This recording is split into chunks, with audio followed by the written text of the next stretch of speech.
Hello friends, मैं Rachna Amarnath happy literature channel में आपका स्वागत करती हूँ।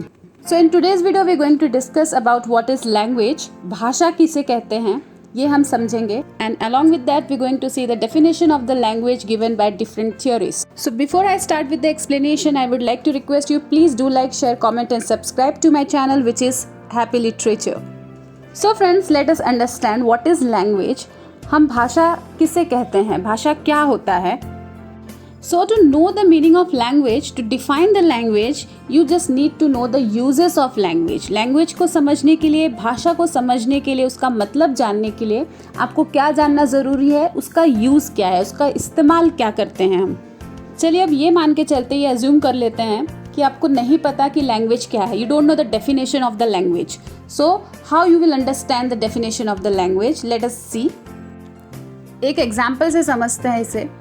अगर आप किसी चीज़ को लेके बहुत दुखी हो, आपके साथ कुछ हुआ है, कॉलेज में कुछ हो गया जिसकी वजह से आप बहुत परेशान हो, ठीक है, और वो चीज़ आपको अपने पेरेंट्स को समझाना है, तो आप कैसे समझाएंगे अगर आपके पास लैंग्वेज नहीं है। रोकर आप अगर समझाएंगे तो आपके पेरेंट्स ये तो समझ जाएंगे कि आप किसी चीज़ को लेकर परेशान हो, बट वो चीज़ क्या है, ऐसा क्या इंसिडेंट हुआ जिसकी वजह से आप परेशान हो, उसको तो आपको एक्सप्रेस करना पड़ेगा। दूसरा एग्जाम्पल लेते हैं। आप टेलर के पास गए हो, आपको कोई ड्रेस डिज़ाइन करना है, आपके पास बहुत अच्छा आइडिया है, तो आप खुद तो टेलर हो नहीं कि उसको कट करके दे दोगे कि हाँ ऐसे स्टिच करना है। आपको बताना पड़ेगा आपको क्या पैटर्न चाहिए, कैसा डिज़ाइन चाहिए। तो वो जो आइडिया है उसको भी आपको क्या करना है, एक्सप्रेस करना है टेलर के सामने। एक और सिचुएशन को समझते हैं। मान लो आप कहीं ऐसी जगह पे गए हो जो बहुत ही ज़्यादा ब्यूटीफुल है, बहुत ही ज़्यादा खूबसूरत है, और उसके आप हर एक चीज़ को कहीं लिखना चाहते हो, उस थॉट को कहीं एक्सप्रेस करना चाहते हो, तो वो आप कैसे करोगे। तो फ्रेंड्स, मैंने तीनों एग्जाम्पल में एक कॉमन वर्ड यूज़ किया है, वो है एक्सप्रेशन, व्यक्त करना। तो जब हम किसी से बात करते हैं, हम व्यक्त करते हैं, एक्चुअली में एक्सप्रेस करते हैं। क्या एक्सप्रेस करते हैं? हम अपने आइडियाज़ को एक्सप्रेस करते हैं, फीलिंग्स को एक्सप्रेस करते हैं, थॉट्स को एक्सप्रेस करते हैं। और लेकिन इस एक्सप्रेशन के लिए हमें एक मीडियम की ज़रूरत होती है, एक माध्यम की ज़रूरत होती है, और वो माध्यम, वो मीडियम क्या है? लैंग्वेज। तो यहाँ पे आपका खुद का अपना लैंग्वेज का डेफिनेशन बन चुका है। कैसे? What is language? Language is a medium through which one can express their thoughts, feelings, experience, ideas with others. Now let's see the definition of the language proposed by Brown in 1984.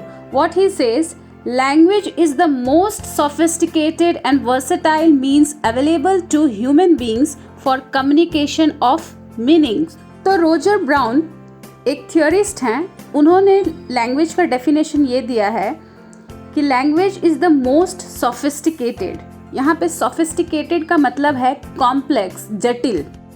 तो brown ने human language के structure के basis पे, जिस तरीके से human language design हुआ है उसके बेसिस पर उसे सोफिस्टिकेटेड कहा है, मतलब कि उसे कॉम्प्लेक्स कहा है, उसे जटिल कहा है। Because human language offer wide possibility of expression and uses. Human language में ज़्यादा से ज़्यादा पॉसिबिलिटी क्या होती है? एक्सप्रेशन और यूजेस की।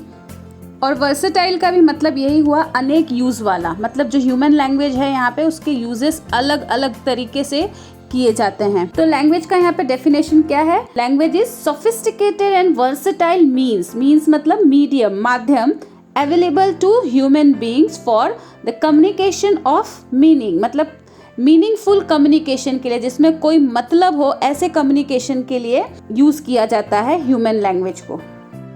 And the next definition is given by Edward Sapir in 1911. He says language is purely human and non-instinctive method of communicating ideas, emotions and desires by means of voluntarily produced symbols. So Sapir focused on two important things while defining the language. Firstly, he said that it is purely human. वो बोल रहे हैं कि language जो है वो purely human है, मतलब कि लैंग्वेज मैन मेड है, ह्यूमन का बनाया हुआ है, इंसानों का बनाया हुआ लैंग्वेज है। दूसरी चीज़ वो कह रहे हैं कि लैंग्वेज इज़ नॉन इंस्टिंक्टिव, मतलब कि नॉन नेचुरल नहीं है, अपने अंदर से नहीं निकला है लैंग्वेज, बल्कि इसे बाहर बनाया गया है पूरे प्लानिंग के साथ, सोच के साथ। और इंस्टिंक्टिव का क्या मतलब होता है? जो नेचुरल हो, अपने आप सडनली बाहर आ जाए। एक छोटा बच्चा कभी कभी मम मम मम नन नन नन ऐसा सब बोलता है, तो वो नेचुरली उसके मुंह से निकल रहा है, वो इंस्टिंक्टिवली निकल रहा है, लेकिन उससे हम लैंग्वेज नहीं बोल सकते, वो एक सिर्फ साउंड है। इसी तरह दूसरे जानवर जो होते हैं, डॉग का एग्जाम्पल ले लो, वो भी, उसके पास भी वे ऑफ कम्युनिकेशन है, सोर्स ऑफ कम्युनिकेशन है, लेकिन वो उसे भी हम लैंग्वेज नहीं बोल सकते। वो एक सिग्नल देते हैं, एक साउंड क्रिएट करते हैं कम्युनिकेट करने के लिए। तो इस डेफिनेशन को ब्रेक करके देखते हैं। सपियर बोल रहा है लैंग्वेज क्या है? मेथड ऑफ कम्युनिकेशन है, बातचीत करने का एक मेथड है जो कि क्या है? प्योरली ह्यूमन है और नॉन इंस्टिंक्टिव है, जिसे हम क्या कर सकते हैं? उससे हम आइडियाज, अपने इमोशंस, अपने डिजायर्स को एक्सप्रेस कर सकते हैं। किसके थ्रू एक्सप्रेस कर सकते हैं? Bye means of voluntarily produced symbols. Symbols means word बोल सकते हो, सेंटेंस बोल सकते हो, टेंसेस, ये सब चीज़ें एक सेंटेंस में होता है, तो वो एक मीनिंगफुल वाक्य बन जाता है जिससे हम कोई आइडियाज़ ले सकते हैं और शेयर कर सकते हैं। सो फ्रेंड्स, इस वीडियो में बस इतना ही। आई होप ये कॉन्सेप्ट आपको क्लियर हो गया हो, समझ में आ गया हो। नेक्स्ट वीडियो में हम डिस्कस करेंगे फंक्शन ऑफ लैंग्वेज। और अगर आपको ये वीडियो अच्छा लगा है तो प्लीज़ इसे लाइक करना ना भूले, साथ ही साथ चैनल को सब्सक्राइब कर लीजिए, क्योंकि ऐसे और भी वीडियोस आने वाले हैं। और अगर आपको इंग्लिश रिलेटेड किसी भी टॉपिक में डाउट है और आप चाहते हैं मैं उस पर वीडियो बनाऊं, तो आप कमेंट सेक्शन में लिख सकते हैं। तो मिलते हैं मेरे नेक्स्ट वीडियो में, तब तक के लिए आप अपना ख्याल रखिए। बाय।